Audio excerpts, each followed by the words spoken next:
Welcome to the Hudson Show. Coming up, why is J-Lo's inner circle worried she'll end up with Pete Davidson? Also, what can Adrian Wojnarowski's retirement teach us about ourselves? All that and more on the way next.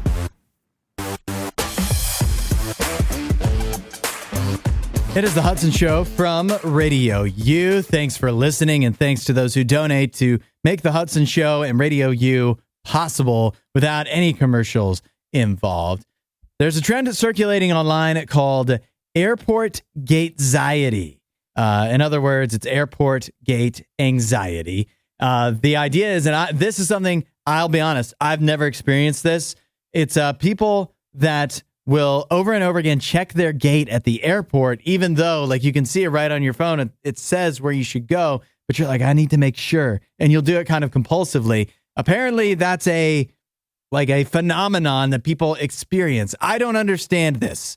It's kind of coupled with the idea of not knowing how far in advance you want to get to the airport, because you kind of feel dumb when you get there like 3 hours ahead of time. And then you just walk right through security, and now you have 2 hours and 45 minutes to kill. But at the same time, you don't want to leave it till you've only got 10 minutes to run to your gate from the security. You know, like you just don't want to cut it too close, and trying to find that happy medium, which that I do understand. I'll tell you, airport anxiety is not something that I have fallen into, but I have a different kind of anxiety, and I want to know if this is a phenomenon that we need a name for. And that is, I always want to go to the bathroom before I get on a plane, because the last thing I want is to be on a plane and have to get up and go to the bathroom. And like, you know, you're going to play chicken with it. You're like, well, I think I can make it till we land. And then all of a sudden, like you're in a pretty bad spot and, oh, we're going through turbulence. Oh, you can't get out of your seat. You need to land. Oh, there's a line for the bathroom. You have to wait. And now you're in a really uncomfortable spot. So I always want to go to the bathroom. Like that's anxiety of its own, just like wanting to avoid going to the bathroom on the plane. But what I worry is that I'll go to the bathroom, and while I'm in the bathroom is when like, that's when you need to get on the plane. I'll take too long for some reason. I won't feel like I can escape I don't know. These are my stupid fears. We all have them, evidently. But this is possibly uniquely stupid to me. It's the Hudson Show. Researchers in Mississippi believe they have discovered a brand new species of horror wasp. It's so new that they haven't even given it a snappy name yet. At the moment, it's just called Syntetris pyromani. So we'll have to work on that. But what's so horror about it? Well, it reproduces by stinging flies in their abdomen and laying its eggs inside the fly, which then stay there for 18 days or so before they emerge and kill the fly, which, raise your hand if you didn't even know that flies lived for 18 days. They say this thing shouldn't be harmful to humans because, you know, it really only preys on flies, and in fact could be beneficial because it would help curb the fruit fly population, which can be a big nuisance to crops and everything. But I don't know. I'm sorry. Even if it's not actually dangerous, the last thing I need is for a fly to be buzzing around my house and like I kill it, and then a bunch of baby wasps come flying out like some kind of Russian nesting doll of terror. Although, what a way to go for the fly. Would you rather Wednesday? Your question today comes from Tony at 8772 RadioU, who asks, would you rather never be allowed to go to sleep before midnight? You got to stay up till at least midnight every night, or never be able to use your snooze button again. You can chime in with your thoughts at 8772 RadioU. Derek simply says no snooze button. Mark says I work second shift and don't get to bed before midnight anyways. Plus no snooze button. Okay, Mark. We heard from Jessica, who says never use my snooze button. I'll just set multiple alarms. Jessica, you know good and darn well that is cheating. And we don't allow that here on the Hudson Show in Would You Rather Wednesday. Tyler says, as someone who clings to that snooze button like a life raft, I'd sacrifice early sleep for extra alarms any day. And Maya says, I'm already a night owl, so midnight it is for me. I'm trying to put myself in the shoes and think to my days when I didn't have to wake up at 4 a.m. Because listen, there would be no Hudson Show if I couldn't go to bed until midnight. I could not function on that that many hours of sleep. So, but what about like if I was working a normal job with normal hours where I could sleep in? I still feel like I really love that snooze button. And sometimes like you're just going to be so tired. You need to go to sleep before midnight. Finally, Dee got in just now. She says, snooze button. I don't use it anyways. Man, look at you just waking up when that first alarm hits. That's, you know what? I'm impressed by anybody who can do that. If you ever have a good Would You Rather Wednesday question, let me know at 8772-RADIO-U. We might use it on the show. Do you use Snapchat? You might have seen their new feature called My Selfie, which lets you create AI-generated images of yourself based off of your photos in Snapchat. But what you might not have known is what you agreed to if you've used My Selfie. This is straight from the T&Cs. It says you acknowledge and agree that by using My Selfie, you or your likeness may also appear in personalized sponsored content and ads. They're going to use your face in ads that will be visible only to you. And that includes branding or other advertising content of Snap or its business partners. So you could see ads of yourself. Why imagine or why show what somebody else looks like drinking a Pepsi when they could show you drinking a Pepsi and probably really enjoying it and having a great time? It would look so convincing. Now, that's all one thing, but this is the worst part. I saved the worst for last. Advertising content of Snap or its business partners without compensation to you. Come on, Snapchat. If you're going to show me in ads to myself, I should at least be getting compensated for appearing in ads to myself. You got to pay me. You can't use my face in ads to me without paying me for it. It may not be fun to think about, but imagine the person you love the most. What's the worst thing you think they could do where you'd still forgive them, and where it goes up to that line, especially for many of us in relationships? You can think of your significant other and it's probably not that hard to think, well, if they ever did this, that would definitely be it. I wouldn't be able to take them back after that. But what's crazy is that's not how God is. The world and us as people want to put limits on forgiveness and love, that there's some point that any individual could go to where you go, I don't think I want to be around you anymore. I don't think I want to love you. I don't think I want to forgive you anymore. But that is not how Jesus is, which isn't necessarily a get out of jail free card. Like, yeah, go do as many crimes and bad things as you want because God will still love you anyways. But it is a reminder that there are no limits on the love and forgiveness of God. So the things that you've done in the past that you think maybe God wouldn't want me because of this, there's no limit. There's nothing that can get in the way of God still loving you and forgiving you and taking you back. Maybe you don't know what that's like at all. Well, today's a great day to find out. Start talking to Jesus directly. Find out straight from him. Don't let the world get in the way and try to put some limits between God's love and forgiveness and your life. Just say, hey, God, I want to find out what your love is really like, what forgiveness can really look like. Go from there. If you want to know more, RadioU.com/free gift. Yesterday, we said goodbye to a legend, Adrian Wojnarowski. Many know him as Woj, the ultimate NBA insider. Just in case you haven't heard, he didn't die. Might have sounded like that. He just announced that he is retiring from the basketball insider business, stepping away from ESPN. And in doing so, he's leaving a ton of money on the table. $20 million at least is what he would have been owed, it sounds like, if he had continued on as ESPN's NBA insider. But instead, he feels like he's got other more important things to deal with, spending time with family and things of that nature. And he's also taken a job as the men's basketball manager at St. Bonaventure, his alma mater, which, newsflash, that is not going to pay him $20 million. I don't even know, quite frankly. I didn't know college basketball teams had general managers.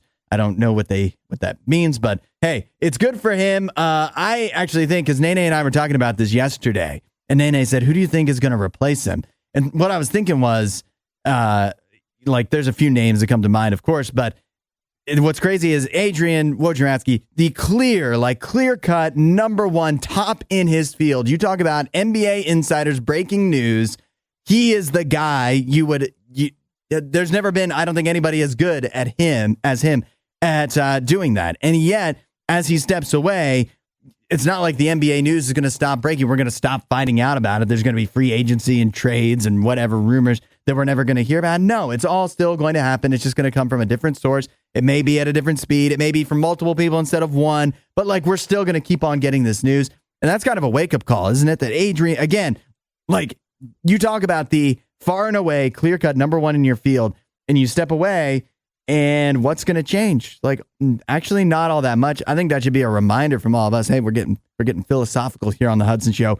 If we get to number one at whatever we do in our lives, once we stop doing it, nothing's going to change. So think about the things in your life that do change if you were to go away, because that probably means that's more important. I'm going to be high-key cheering for Marshall this weekend against Ohio State in football. And it's not just because I'm a noted Ohio State hater, which I am, and I fully cop to that. It's also not just because I like cheering for David in a David versus Goliath situation. It's also not just because Marshall has an awesome color scheme. But I'll tell you why I am especially cheering for Marshall this weekend against Ohio State in their game. And that's because I just found out that Marshall may not have the $20 million to spend on name and image likeness deals like Ohio State does, but they do have something Ohio State doesn't have.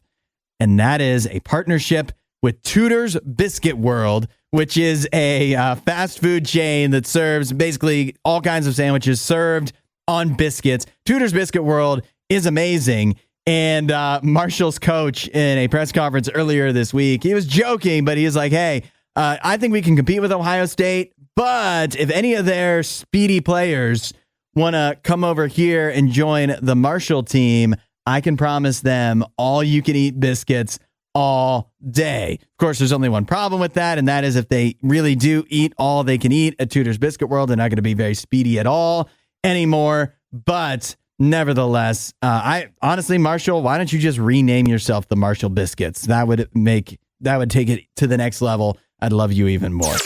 Jennifer Lopez, of course, going through a high-profile divorce with Ben Affleck at the moment. Yes, in 2024, not the previous time that happened.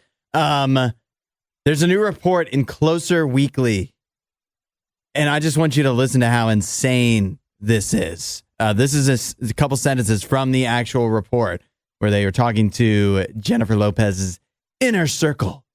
Here's a quote. Jen wants to show the world that she can bag a hot young Hollywood man, and it's not as if it will be too hard for her to pull off considering how gorgeous she is. Okay, fine.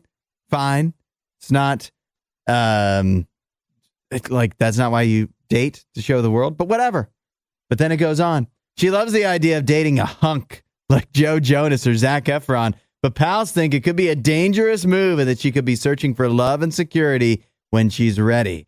But more worrying for her team is someone like Pete Davidson, as he's been in rehab and Jen might think she could end up trying to save him. That is an absolutely insane statement, an insane sentence or two for me to read. But I do want Jennifer Lopez's inner circle to rest assured a little bit. I think they can calm down. They think Jennifer Lopez is going to end up with Pete Davidson. Here's why she doesn't have to worry. Pete Davidson, inexplicably, I don't understand it, but he's dated many, dozens, I feel, of high-profile, beautiful celebrities. Ariana Grande, Kim Kardashian, Kate Beckinsale, Cassie. Like, he's just dated so many people. For some reason, he has his choice. Like, it feels like he can date anybody. You think he wants to put up with Jennifer Lopez the way she's been acting? He's got better things to do. Now, Sparkle, I don't know if you've heard her yet here on RadioU. She's our new DJ. She comes on right after me, and she said something yesterday on her show that stopped me in my tracks, and I don't know if I should feel embarrassed or if I just feel seen, but she said she just got back from Guatemala like 10 days ago and only just now unpacked her suitcase. And I just thought that is exactly what I do when I come back from trips. Does anybody else, you just live out of the suitcase for an entire week after you return because you don't feel like getting everything out all at once? Or even worse, it's like 2 weeks after you got back from vacation and you're like, hey, I want to wear that shirt. Where is it? Oh, yeah, it's in the suitcase. I haven't washed it since I got back. I want to shout out to Susanna, who says she's at 26 overdue days on unpacking one bag and 18 days overdue on another, which is a flex. You're taking so many trips and you have so many clothes that you don't have to unpack your bags. But I just respect it. And I'm the exact same way. I don't know why I'd rather just buy a whole new round of clothes and a new bag than unpack the bag when I get back from a trip. But I found this. I will say that if you don't unpack, at least for me, if you do not unpack like the day that you get back, it will be like 2 weeks at least until you actually go ahead and unpack that bag. You got to do it right when you walk in the door or it's never getting unpacked. Get your popcorn ready. It's our weekend tradition on the Hudson Show, the weekend watch list, letting you know which movies are new in theaters and at home you could be watching this weekend. Really only got one big new release for you that I think deserves our time, and that is Transformers 1, a new animated origin story. The Transformers simply says, brothers in arms, Orion Pax and D16 become sworn enemies, Optimus Prime and Megatron. Starring Chris Hemsworth, Brian Tyree Henry, Scarlett Johansson, Keegan-Michael Key, and Steve Buscemi. How do they get all these people to sign on for an animated Transformers movie? I don't know, but that is a stacked cast. And the critics are eating it up. An 86% certified fresh on the Rotten Tomatoes. Adam Graham of the Detroit News simply says, for a familiar franchise, this feels like a new beginning. I am actually very intrigued by Transformers 1. I feel like a lot of the live action Transformers we've gotten over the years have not been the best. But I saw the trailer for this one, not knowing anything about it, and it actually does look kind of fun. So will it be a little weird for a grown man to go see Transformers 1, possibly all alone? Yes, but will I possibly do it? Possibly. If you get out and see that, let me know at 8772 RadioU. Other movies out this weekend, I don't think they need a ton of time to devote to The Substance, although the critics do like that. It's 87% on Rotten Tomatoes, and also Never Let Go, starring Halle Berry. That has a 62% on Rotten Tomatoes. Let's talk about Agatha All Along. Have you seen that? The first episode up on Disney Plus. Might be the first 2 episodes. That is on my watch list as well, to give Marvel another chance at the TV show thing. I'm hearing better reports about Agatha All Along, but let me know if you get around to seeing that or anything this weekend. 8772 Radio U. That's the weekend watch list, and we'll see you at the movies. With all the football going on, it's easy to forget that baseball is still happening as well. You've got playoff races winding down there in the MLB, and Shohei Ohtani breaking records, doing things that have never been done before. He just became the first player ever to hit 50 home runs and steal 50 bases in one season. You think about all the years of baseball. I mean, we're talking over 100 years of history. No other player has ever done that. And that's in addition to, he hasn't pitched this year, but typically being a unique player that pitches and hits both at a high level. Shohei Ohtani is absolutely amazing. Not only did he become the first player to ever have 50 home runs, 50 steals in a single season, he did it in epic fashion against the Marlins, where he hit 3 home runs in the same game. He had 10 RBIs, and the home run ball that you may be able to imagine that set the record, that became the first 50-50 home run ball. The fan that caught it is refusing to give it back. And you can understand why. It's worth upwards of $250,000 because Shohei Ohtani, not only, making history with it, but a worldwide phenomenon. He's huge overseas as well, of course. And so that just drives up the demand and the people who would be interested in acquiring this thing. And so as of, at least at this time, the fan who caught the ball refused a lot of gestures from the team, it sounds like, to be able to get the ball back. And can you really blame them? What can they offer you outside of $250,000 that would make it worthwhile for you? I know, like, it's historic and it mean a lot to them to have it and have it on display somewhere, but it'd mean a lot to me if I caught this ball to have $250,000. A scandal is rocking the Oklahoma State Fair right now. This year, one of the many fun contests they had at the Oklahoma State Fair, a contest to win a 2024 Nissan Sentra, where all you had to do, 4 people were given the chance, you had to sit inside this Nissan Sentra, and the last person still sitting inside the Sentra is the one who gets it. But I feel like this might be the last time they do a competition like this, because here's the accusation that it was down to 2 guys. And the one caveat is every so often you can, every 3 hours, it looks like you could get out and go to the bathroom, have a bathroom break in a porta-potty.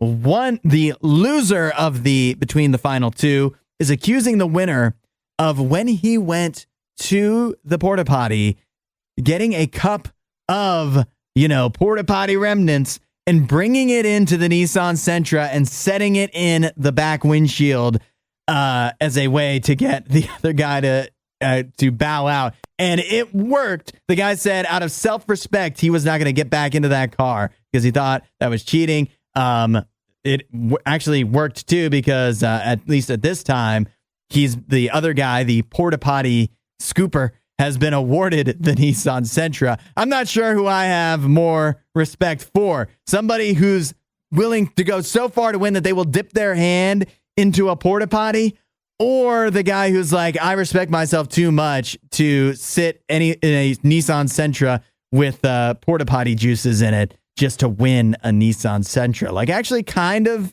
in a way, respect to both guys, but also in another way, it's absolutely disgusting and horrible. It is the Hudson Show on Radio U, 8772 Radio U. This morning, we are joined by John Van Dusen. You know him from his song, Whatever Makes You Mine, that we played here on Radio U for a while. And now, some more new music. He's got a new album called Anthem Sprinter coming out soon. We're adding his new song, Comeback Record, to the playlist today. John Van Dusen, welcome to the Hudson Show. Hi. Thank you for having me. Good morning. Good morning, John. It's great to talk to you. First of all, John, what I like to do for most artists before I talk to them is troll through your Instagram. And what I get a sense of on there is that music isn't just a job to you. You seem like the kind of guy that eats, sleeps, and breathes music. But I want to know what you're doing when you aren't making or playing music, and don't say listening to music. Yeah, that's a great question. I actually don't listen to a lot of music. So I'm a dad. I've got 2 kids. I'm actually sitting in my 10-month-old's nursery at the moment. I spend a lot of time being a dad and trying to be a good husband. And I do write songs for a publishing company, so that's one of my jobs. I work, I hike, I read books, I spend time with friends and family. It's pretty normal, pretty normal. That's the best way to say it over here. It's good. It's healthy. I want to hear more about the hiking. Like, where's the best spot you found to go hiking? Well, so I live on San Juan Island. I live in the San Juan Islands in Washington State. And so there is lots of hiking where I live.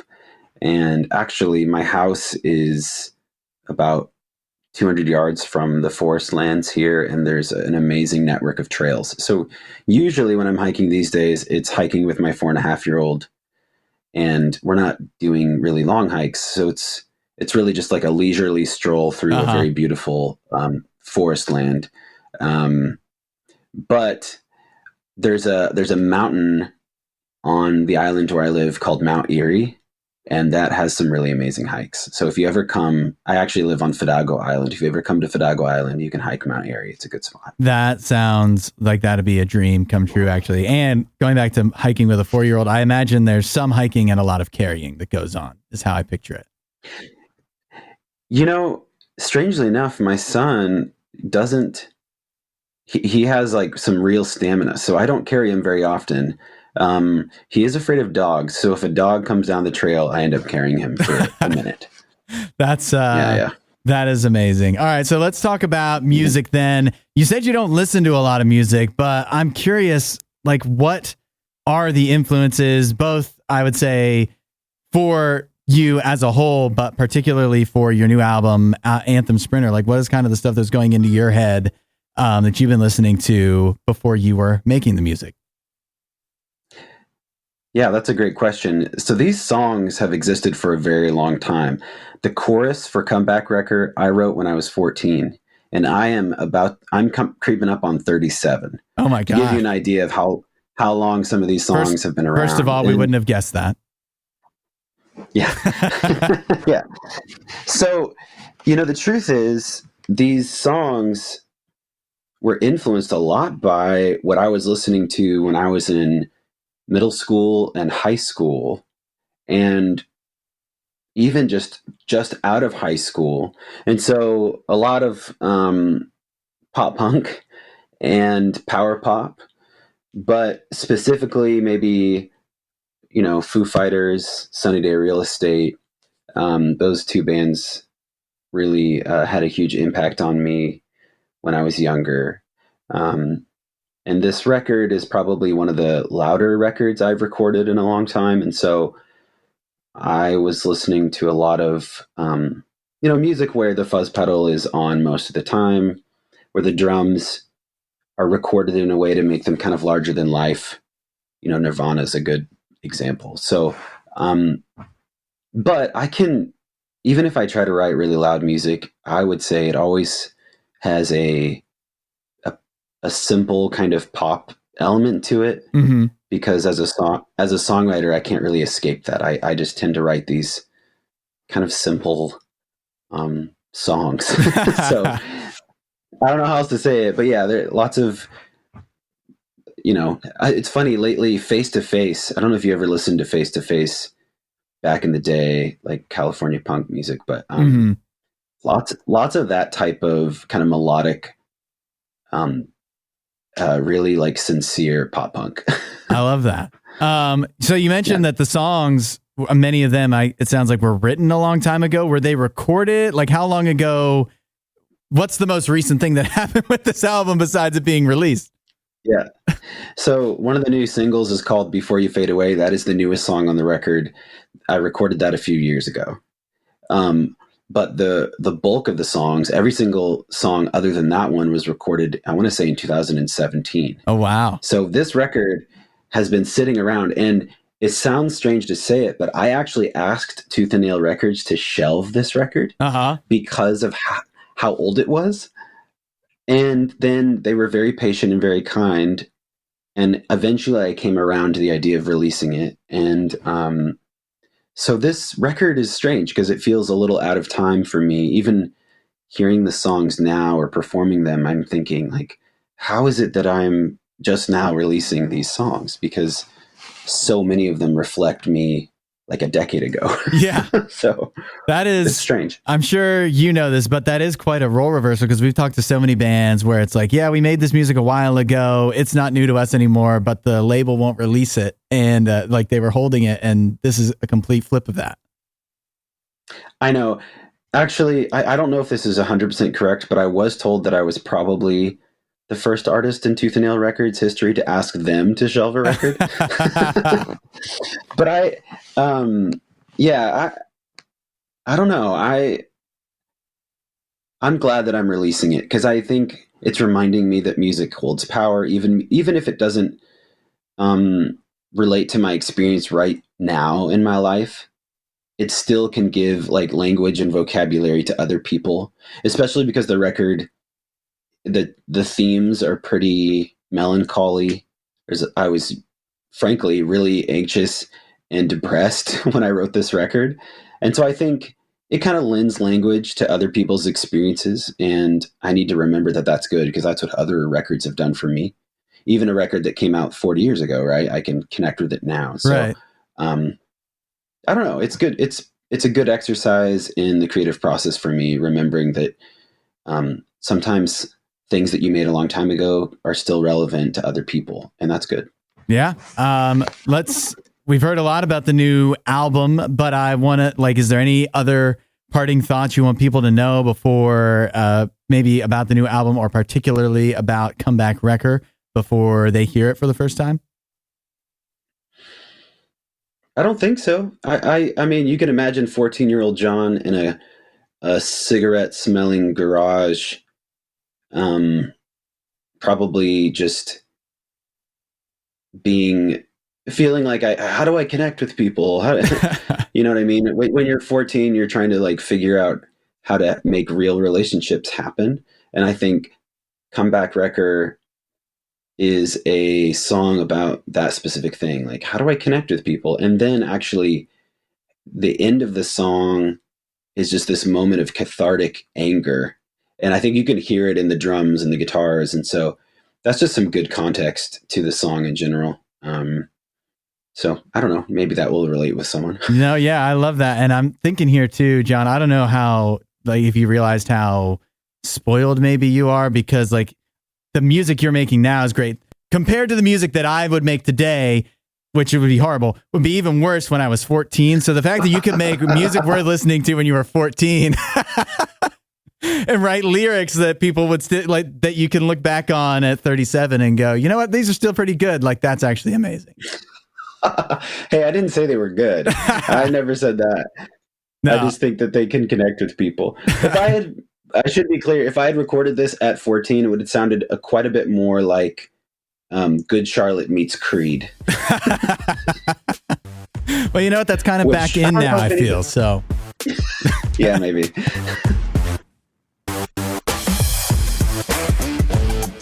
Thanks for listening to The Hudson Show. Please don't forget to rate and review the podcast.